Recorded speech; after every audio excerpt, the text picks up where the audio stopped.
Hello.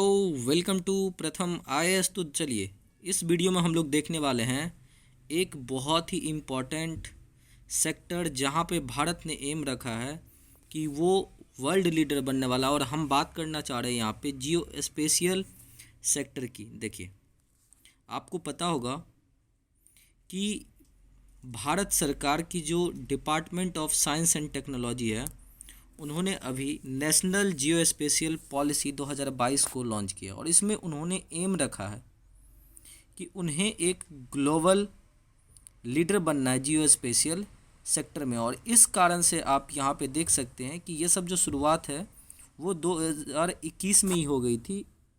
जियो special sector को widening करना भारत सरकार ने स्टार्ट कर दिया था।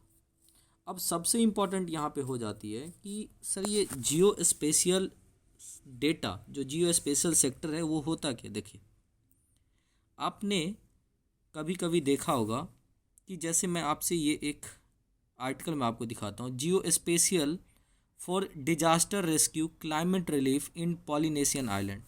तो सबसे पहले तो एमसीक्यू ये है आप लोग का कि आप बताइए कि ये जो पॉलिनेशियन आइलैंड है ये कौन से ओशियन में है।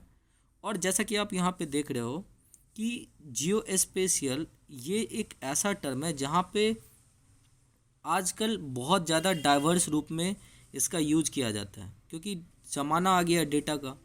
और यहाँ पे इम्पोर्टेंस है, जैसा कि आप यहाँ पे देख रहे हो, डिजास्टर रेस्क्यू से लेकर के क्लाइमेट रिलीफ, क्लाइमेट को कंट्रोल करने में, चाहे वो ट्रांसपोर्ट हो, ट्रांसपोर्ट को स्मार्टली मैनेज करने में, हर जगह जो है ना डेटा का इम्पोर्टेंस है।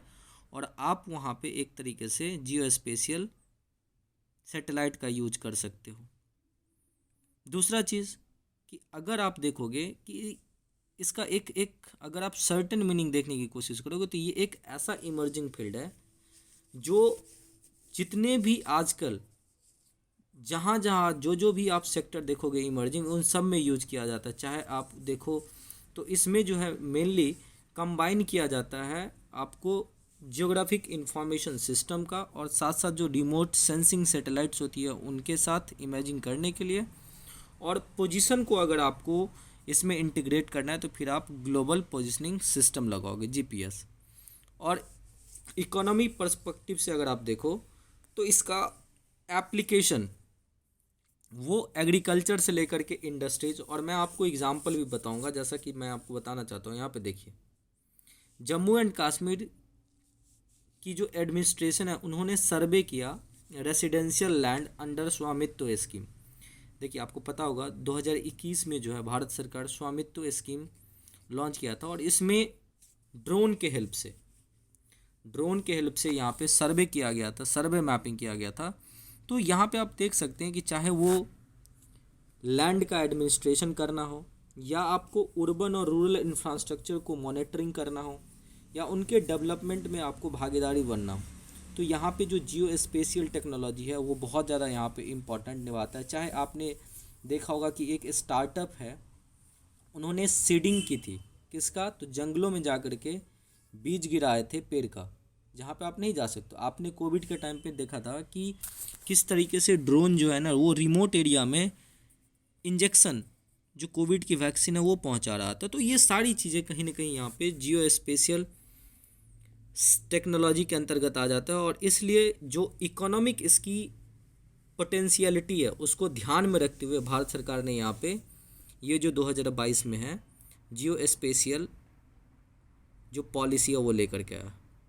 और इसमें उन्होंने जो एम रखा है, जैसे कि मैंने आपको बताया कि इस पॉलिसी के अंतर्गत कुछ इम्पॉर्टेंट हाइलाइट्स है जो मैं आपको बताना चाहता हूँ। एक तो पहले बात है कि ये एक सिटीजन सेंट्रिक पॉलिसी है, और जिसमें एक्चुअली में इम्पॉर्टेंट जो रोल है वो नेशनल पर्सपेक्टिव को ध्यान में रखा है कि जो भी स्टेप्स यहाँ पे लिए गए हैं वो नेशनल इम्पोर्टेंस, जो एक तरीके से जो क्रिटिकल नेशनल इंफ्रास्ट्रक्चर होती है उसके अंतर्गत यहाँ पे ध्यान रख करके आपको यूपीएससी में एक क्वेश्चन भी आपको पूछा गया था कि कौन सा जो सेक्टर है वो क्रिटिकल नेशनल इंफ्रास्ट्रक्चर है। तो इस तरह की जो है आप यहाँ पे देखो तो इस जियो स्पेशियल डेटा को आजकल जो है ना क्रिटिकल नेशनल इंफ्रास्ट्रक्चर में आपको एक्सेप्ट कर लिया गया, वाइडली एक्सेप्ट किया जाता है, क्योंकि इसका जो इम्पोर्टेंस है चाहे वो सोसाइटल पर्पस से हो, चाहे इकोनॉमिक पर्पज़ से हो या इन्वायरमेंटल पर्पज़ से। और इसलिए आपको मैं आगे बताने वाला हूँ कि जो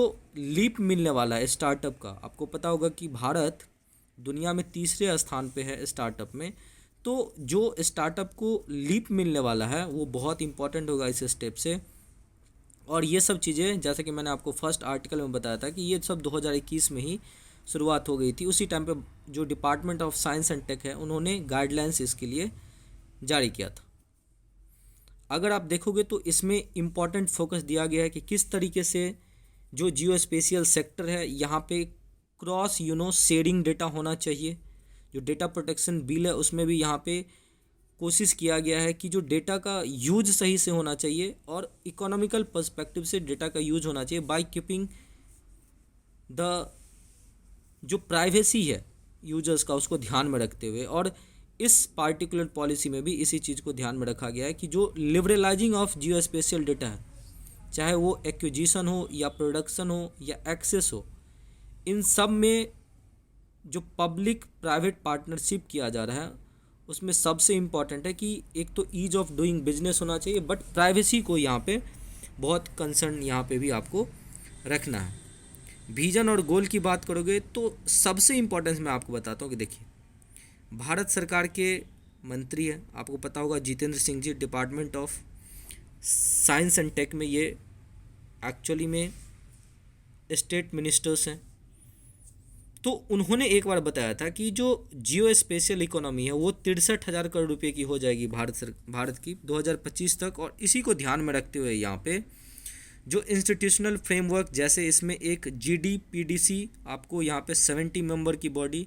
अब ये GDPDC क्या है तो देखिए geospatial data promotion and development committee है जो इस पॉलिसी के अंतर्गत बनाया जाएगा। और ये एक एपेक्स बॉडी होगी, मतलब हाई लेवल की बॉडी होगी जो काम करेगा, आपको फॉर्मुलेट और इम्प्लीमेंट करेगा स्ट्रेटेजीज़ को। और ये एक्चुअली में अगर आप देखिए तो रिप्लेस करेगा जो पहले से 2006 से जो यहाँ पे चलती आ रही है आपको नेशनल स्पेशियल डेटा कमेटी, तो उसको यहाँ पे वो रिप्लेस करने वाली है। और ये जो GDPDC जो है आपको ये कब बना था तो 2021 में बना था। वहीं अगर आप इनके विजन की बात करोगे तो जैसा मैंने आपको पहले ही थंबनेल बताया कि इंडिया को वर्ल्ड लीडर बनाना है ग्लोबल जियो स्पेशियल स्पेस में, ताकि जो हमारी वर्ल्ड लेवल की जो इकोसिस्टम बनेगी, चाहे वो इनोवेशंस में हो, चाहे आप पेमेंट करते हो उसमें हो, तो ये सारी चीज़ें ट्रांसपोर्टेशन में हो, जो हमारी ईज ऑफ मोबिलिटी का जो एक सपना है उसमें हो, हर जगह पे जो है इस विजन और गोल्स में यहाँ पे इसको इंक्लूड किया गया है।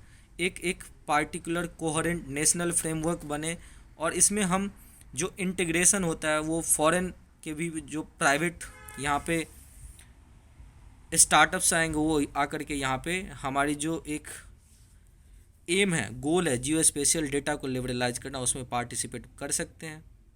साथ ही साथ जो इंफ्रास्ट्रक्चर है उन सबको यहाँ पे डेवलपमेंट करना है, चाहे वो बिजनेस पर्पस से हो या नॉलेज पर्पस से हो। और साथ साथ जो इनोवेशन को प्रमोट करने की जो यहाँ पे ये सारी चीज़ें यहाँ पे विजन और गोल में यहाँ पे रखा गया है।